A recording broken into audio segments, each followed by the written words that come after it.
آج کی سب سے بڑی خبروں کے اوپر بات کریں گے جس میں پاکستان کے مستقبل کا سینیریو نظر آئے گا۔ دبئی میں کیا ہونے جا رہا ہے، اگلا وزیر اعظم پاکستان کا کون ہوگا،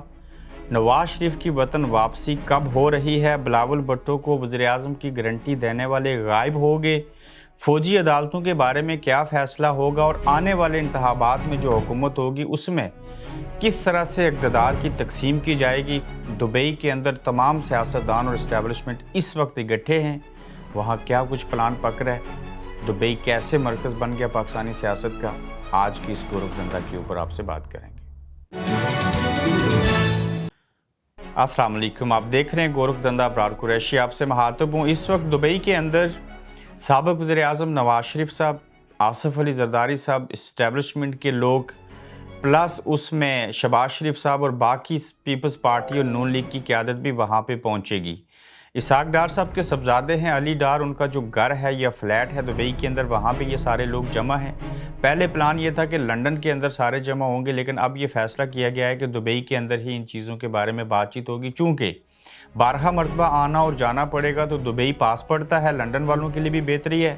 اور پاکستان سے آنے والوں کے لیے بھی بہتری ہے۔ اب دبئی کے اندر جو چیزیں ہو رہی ہیں اس سے پہلے ہم یہ بتا دیتے ہیں کہ مری میں مریم کی کس سے ملاقاتیں ہوئیں۔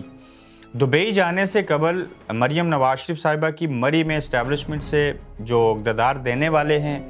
جو باثر مقتدر حلقے ہیں، ان کے ساتھ ملاقاتیں ہوئی ہیں اور اس میں بے شمار چیزیں طے ہو چکی ہیں۔ اب یہ بڑی خبر آپ کو بتا دیتا ہوں کہ یہ فیصلہ ہو چکا ہے، یہ فیصلہ کر لیا گیا ہے کہ آئندہ انتخابات جب کبھی بھی ہوں گے اور پاکستان کا جو اگلے وزیر اعظم ہوں گے ان کا نام آج آپ سن لیجیے، اور ہم آنے والے دنوں اور ہفتوں میں بارہا مرتبہ اس بات کو اور اس نام کو ریپیٹ کریں گے۔ اس شخص کا نام ہے وزیر اعظم، سابق وزیر اعظم نواز شریف۔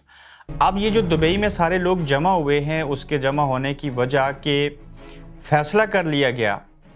کہ نواز شریف اگلے وزیر اعظم ہوں گے، ان کی وطن واپسی بھی جلد ہو جائے گی، اس کے لیے راہیں ہموار ہو چکی ہیں، نئی قانون سازی، آئین سازی، جو بھی چیزیں کرنی تھی وہ طے ہیں، عدالتیں بھی کوئی رکاوٹ نہیں بنیں گی، اور وہ شخص وزیر اعظم ہمیں چاہیے جس کے بیرونی دنیا کے ساتھ مراسم اچھے ہوں اور جو ملک کی باغ دوڑ بہترین طریقے سے سنبھال سکے، اور وہ نام جو تجویز ہوا ہے جس کے اوپر پیپلز پارٹی بھی مان گئی ہے، وہ کیسے مانی ہے اگلے دو اور جو پوائنٹرز ہیں ان کو میں ڈسکس کروں گا تو آپ کو سمجھ آئے گی۔ پیپلز پارٹی کے ساتھ اقتدار کی شراکت کی جائے گی اور پلس ان کو ایک نہیں دو صوبے دیے جائیں گے۔ اچھا، نواز شریف صاحب جو ہیں وہ وزیر اعظم ہوں گے، پیپلز پارٹی اس سلسلے میں مان چکی ہے، اور سابق وزیر اعظم نواز شریف صاحب کی جلد پاکستان میں بھی واپسی ہوگی۔ دبئی کے اندر زرداری صاحب، نواز شریف صاحب، شہباز شریف صاحب، اسٹیبلشمنٹ کے لوگ، یہ سارے جو ہیں اس وقت آج میٹنگ وہاں پہ جاری ہے علی ڈار صاحب کے گھر، اور دبئی جو ہے وہ پاکستانی سیاست کا مرکز بن چکا ہے۔ اب لنڈن پلان نہیں، اب دبئی پلان بنے گے اور پاکستان کے اندر ایگزیکیوٹ ہوں گے۔ اگلے ایپیسوڈ میں یہ بھی بتاؤں گا کہ کتنے فیصد اور کتنے سینکڑوں لوگ جو ہیں وہ عمران خان کو چھوڑ دیں گے، چھوڑنے کے لیے تیار ہیں، یا ان کی کیا پوزیشن ہے اس وقت۔ اب نئی سیاسی صف بندی جو شروع ہوئی ہے، جس کے سلسلے میں اس وقت دبئی میں اجلاس جاری ہے، اس کے اندر یہ طے کیا گیا ہے شراکت اقتدار ایسے ہوگا کہ سندھ ہوگا پیپلز پارٹی کے پاس، plus Balochistan Pakistan Peoples Party کو دیا جائے گا، پنجاب نون لیگ کے پاس ہوگا، اور وفاق نون لیگ اور پیپلز پارٹی دونوں کے پاس ہوگا، لیکن نون لیگ کا وزیر اعظم ہوگا اور نواز شریف صاحب وزیر اعظم ہوں گے۔ پلس جو وفاقی حکومت ہوگی اس کے اندر بھی پاکستان پیپلز پارٹی کو شراکت داری دی جائے گی، چونکہ پاکستان تحریک انصاف کا اور باقی چیزوں کا مقابلہ کرنا اسی میں بہتری ہے کہ ہم مل جل کے آگے بڑھیں، اور عمران خان کی جہاں پہ باتیں سچ ثابت ہوں گی کہ یہ ایک دوسرے کے مخالف ہوتے تھے اور جب ہم آئیں گے تو ہمارے خلاف ہو جائیں گے، یہ باتیں تو ان کی سچ ثابت ہوئیں۔ اب ہوا کیا کہ بلاول بھٹو صاحب کو، زرداری صاحب کو، اوورآل اجتماعی طور کے اوپر پاکستان پیپلز پارٹی کو،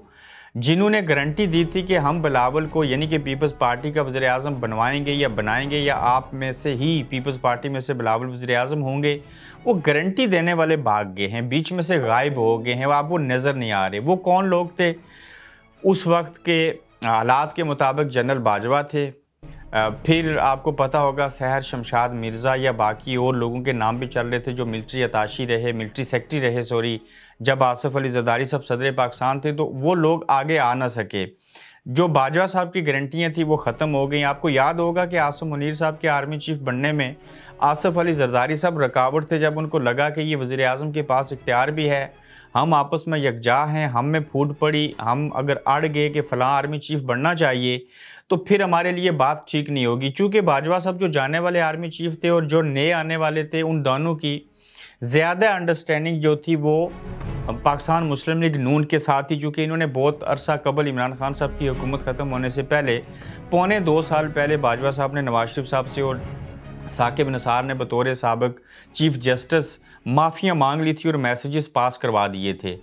अब जब वो बीच में से बाजवा साहब चले गए, इनकी मर्ज़ी का चीफ बन ना सका, तो जो आसिम मुनीर साहब 2 दिन पहले रिटायर्ड हो चुके थे या 2 दिन बाद रिटायर्ड होना था, उनको आर्मी चीफ किसने बनवाया? सबसे पहले नवाज शरीफ साहब, उसके बाद शहबाज शरीफ साहब, प्लस हामी किसने भरी? फिर साथ में बायस मजबूरी में पाकिस्तान पीपल्स पार्टी की खास कर क़यादत जो बिलावल साहब थी और आसिफ अली जरदारी साहब थे, क्योंकि उनकी मजबूरी थी। और बीच में मोहसिन बेग साहब, जिनकी बारहा मरतबा नवाज शरीफ साहब से मुलाकात भी हुई, आसिम मुनीर साहब की वो दोस्त भी हैं, और मोहसिन बेग साहब बीच में गारंटर हैं आज तक इन सारी चीज़ों में। तो अब जो आर्मी चीफ़ हैं, जो असल इस्टेब्लिशमेंट है, वो तो आर्मी चीफ़ के पास पावर होती है। तो ऐसी सूरत हाल में जब आर्मी चीफ़ भी अपना है, इस्टेब्लिशमेंट भी अपनी है, सारा कुछ है, तो इसमें यह देखा गया है कि जो मुल्क के माशी हालात हैं, नवाज शरीफ साहब आएंगे तो उसको बाहर निकाल सकते हैं। हो सकता है एक ऐसा मोमेंटम बन जाए, अच्छे खासे वोट भी ले लें, पीपल्स पार्टी को भी शराकत दारी मिल जाएगी, और इंटरनेशनली जो मरासम है वो भी अच्छे हैं। और मुक़्तदर हलकों ने और इस्टेब्लिशमेंट ने और सब ने यह फ़ैसला कर लिया कि आइंदा इंतखाबात के अंदर मुस्लिम लीग नून के वज़ीर आज़म मियाँ मोहम्मद नवाज शरीफ होंगे, और ये जब वापस आएंगे तो केस भी ख़त्म हो जाएंगे। इसमें सबसे बड़ी खबरियत ये है कि जो पाकिस्तान पीपल्स पार्टी है वो इसमें हामी भर चुकी है। अब दुबई के अंदर माजरत जो इस वक्त मीटिंग जारी है, उसमें शराकत दारी देखी जाएगी कि किसको कितना हिस्सा मिलेगा। ताहम वज़ीर आज़म नून लीग का होगा। हमारे इस वक्त के मजबूत और स्ट्रॉन्ग सोर्सेज के मुताबिक मुस्लिम लीग नून के वज़ीर आज़म नवाज शरीफ साहब होंगे आने वाले इंतखाबात के अंदर। जो हम आपको आज खबर दे रहे हैं बहुत कबल अज़ वक्त है, लेकिन ये बहुत मुसद्दक़ा इत्तलाआत हैं, बहुत अंदर की कहानी है। ये जो दुबई के अंदर प्लान बन रहा है सियासी, इसको इसी तरह से एग्जीक्यूट किया जाएगा। फिर अगर आप देखें कि जो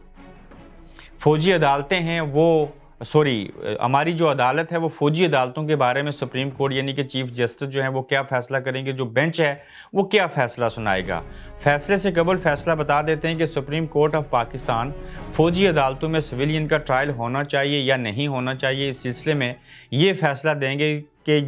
जी बिल्कुल आप फ़ौजी अदालतों के अंदर सिविलियन का ट्रायल कर सकते हैं। अगर आपके पास सबूत हैं तो हम इजाज़त दे रहे हैं कि आप फ़ौजी अदालतों के अंदर सिविलियंस का ट्रायल करें। इस बात का बराह रास्त तल्लुक़ जो है वो साने 9 मई के साथ है, और बिलखसूस पाकिस्तान तहरीक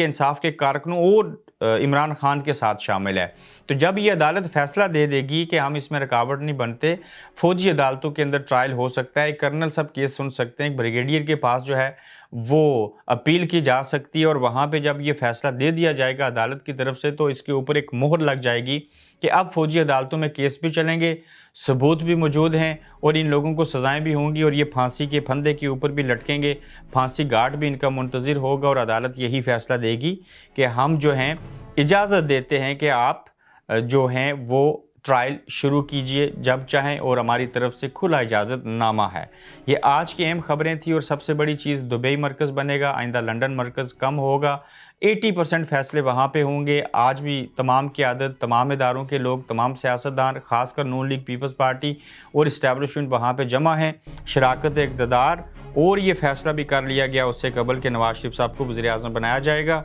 और नून लीग को वज़ारत उज़्मा मिलेगी, और इसके अंदर पाकिस्तान पीपल्स पार्टी जो है वो राज़ी है, उसे कोई फ़िक्र नहीं है, चूँकि उनको 2 सूबे मिलेंगे। KPK का क्या होगा, गिलगित बल्तिस्तान का क्या होगा, वो वक्त आने के ऊपर देख लिया जाएगा। अपना ख्याल रखिएगा। इससे भी अहम खबरों के साथ अगले एपिसोड में फिर मुलाकात करेंगे। आप देख रहे हैं गोरखधंधा अब्रार कुरैशी के साथ।